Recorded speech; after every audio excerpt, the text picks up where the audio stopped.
গাইসরা, তো তোমরা কেমন আছো? আমিও ভালো আছি। তো আমি ভেবেছিলাম ভিডিও বানাবো না, কিন্তু আমাকে বানাইতেই হলো। নমস্কার শুভেন্দু দাদু, তোমাকে আমি বলছি, তুমি খুব ভালো মানুষ, আমি জানি। তুমি তো মুখ্যমন্ত্রী হয়েছো, বলো তুমি সবকিছু চেঞ্জ করলে, এই যে আমাদের স্কুলে রান্না বান্না সব ঠিক আছে, আমি সব মানি নিছি। তুমি দেখো এতটাই ভালো মানুষ যে গরিব মানুষরা তুমি বুঝতে পারছো যে গরিব মানুষগুলো খেতে পাচ্ছি না, আমি টাকাটা ঢুকাই দিই 1 তারিখে। তো তুমি তো 1,30,00,000 মানুষকে টাকা দিয়ে দিছো অ্যাকাউন্টে, কিন্তু টাকাটা গেল কোথায়? আমাদের গ্রামের মধ্যে মনে হয় 90%-এর মধ্যে মানে 100%-এর মধ্যে 90% মানুষ পাইছে, আর অর্ধেক পাইনি। সবাই বলছে যে টাকা পাইনি টাকা পাইনি। আমার ঠাকুমার আমার মাও পাইনি। আর আমাদের যে 14 গোষ্ঠী, তাদের মধ্যে কেউ চাকরি করে না। আমরা একটু মানে মধ্যবিত্ত লয়, গরিব ফ্যামিলি সরি।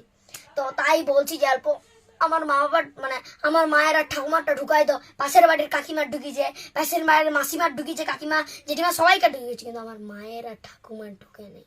দয়া করে বলছি যে প্লিজ, আমি জানি তুমি দিয়ে দিচ্ছ, কিন্তু একটা কথা বলছি, হ্যাঁ পুরো মাইন্ডে একদম ঢুকাই দেবে। আমি ছোট ছিলাম, আমি জানি তোমার সাথে তুমি তো মানে হেড, তারপরে তো থাকে না ছানাপোনা। তো তোমার ছানাপোনা গুলো তো টাকাটা লিলেই নেই না, টাকাটা আটকে গেল। বলো তো, তোমারই কিন্তু টাকা, আমাদের কিছু নাই।